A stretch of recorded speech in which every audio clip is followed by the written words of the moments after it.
ఈ school state wide ఉన్న schools లో లార్జెస్ట్ స్కూల్. 3411 స్టూడెంట్స్. ఇంత స్టూడెంట్స్ ఏ గవర్నమెంట్ స్కూల్లో కూడా లేదు. సో ఏముంది మీ స్కూల్లో ఇక్కడ టీచింగ్ ఎట్లా జరుగుతుంది? ఒక యంగ్స్టర్ ఎడ్యుకేషన్ మినిస్టర్ అయ్యాడు కాబట్టి he wants to learn. As he had been instructed to seek everything, even what is deep in one's conscience. So మీకేం అర్థం అవ్వలేదు చెప్పండి. తెలియకపోవడం తప్పు కాదు, తెలియదు అని చెప్పకపోవడం తప్పు. As he had been instructed to see everything, even what is deep in one's conscience.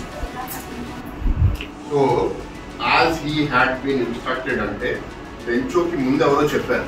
as he is Lencho. had been అంటే గతంలో, ఇన్స్ట్రక్టెడ్ అంటే ఎవరో తనకు చెప్పారు. as he had been instructed నీకు గాడ్ నుంచి హెల్ప్ వస్తుంది అనేది ఎవరో లెంచోకి గతంలో చెప్పారు. సో తనకు ఒకటే నమ్మకం ఏంటి? గాడ్ హెల్ప్ చేస్తాడు తన కళ్ళతో. as he had been instructed ఇంకెట్లా తెలుసు అంటే ఎవరో దీనికి ముందు చెప్పారు దట్ గాడ్ అన్ని చూస్తాడు తన కళ్ళతో. గుడ్ పాయింట్ అమ్మా. ఇంకొంచెం కాంప్లికేటెడ్ ఇంగ్లీష్ అందరికి అంత ఈజీగా అర్థం అవుతుంది. బాగా పట్టండి. నాకు తెలియదు అని మీరు ధైర్యం చేసి మీరు చెప్తే మీలాంటి వాళ్ళు క్లాస్లో ఒక 10 మంది ఉంటారు, కానీ వాళ్ళకి మీలాగా చెప్పే ధైర్యం మీకు ఎక్స్ప్లెయిన్ చేసేటప్పుడు ఆ మిగతా 10 మంది కూడా ఆనందిస్తారు. నాకు కూడా అర్థమైంది అది. నేను అడగలేకపోయాను, నా క్లాస్మేట్ అడిగాడు. Anything else? వాష్రూమ్స్ లో వాటరే రావట్లేదా? బకెట్ లో పెడుతున్నారా లేకపోతే అసలు కాదు? ట్యాప్ లో రావట్లేదు కాబట్టి పక్కన ఒక బకెట్ లో ఉన్న నీళ్లు పెడుతున్నారా లేదా అది కూడా లేదా? Water availability issue. ఇవాళ మనం దాని గురించి ఒక ఆలోచన పెట్టి, ఒకటి అన్ని స్కూల్స్ లో టాయిలెట్స్ కట్టించడం, నెక్స్ట్ దాని మెయింటెనెన్స్ సరిగ్గా ఎట్లా చేయాలి కొంతవరకు మీరు కూడా ప్రశ్నించాలి. క్లియర్ గా లేవు అని వీల్ వర్క్ అంట. నెక్స్ట్ తాగడానికి కూడా వాటర్ లేదు. మరి ఎట్లా తాగుతున్నారు మీరు వాటర్? ఇక్కడ దొరక్క ఇంటి నుంచి తెచ్చుకుంటున్నారు. ఈ కొత్త గవర్నమెంట్ ఏమంటుందంటే ప్రతి ఇంటికి మంచి నీరు ట్యాప్ లో ఇవ్వాలనేది వాళ్ళ గోల్. వాళ్ళు చాలా మందికి అట్లా లేదు. అది ఆ పనిలో ఇలాంటి స్కూల్స్ కూడా మంచి వాటర్ కనెక్షన్ ఉండేటట్టు పని. చాలా బుధబుధగా అయిపోతుంది.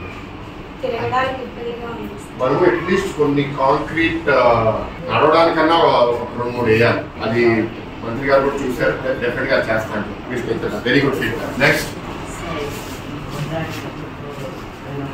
బస్ స్టాప్ నుంచి కదా. బస్ స్టాప్ ఏమో అటువైపు ఉంది. దిగి మన రోడ్డు దాకా రావాలి. ఇంత పెద్ద స్కూల్ కార్ ఉండడం కరెక్ట్ కాదు. ఆ హైవేలో ఏదైనా ఓపెనింగ్ చేయగలిగితే ట్రై చేస్తాను. బస్ స్టాప్ లొకేషన్ మూవ్ చేయడానికి ట్రై చేస్తాను. చాలా మంచి point. Thank you. Next dining ఇప్పుడు ఎక్కడ తింటున్నారు మీరు? బయటనా? ఇక్కడ తిన్నావరా? ఆనంద్ రాసుకోండి. Ravi 3 problems for the school: approach pathway, bus, and toilet maintenance and dining hall. Football కి కోచ్ ఎవరు ఆడతారు ఇక్కడ? ఫుట్బాల్ చేతులు ఎత్తండి.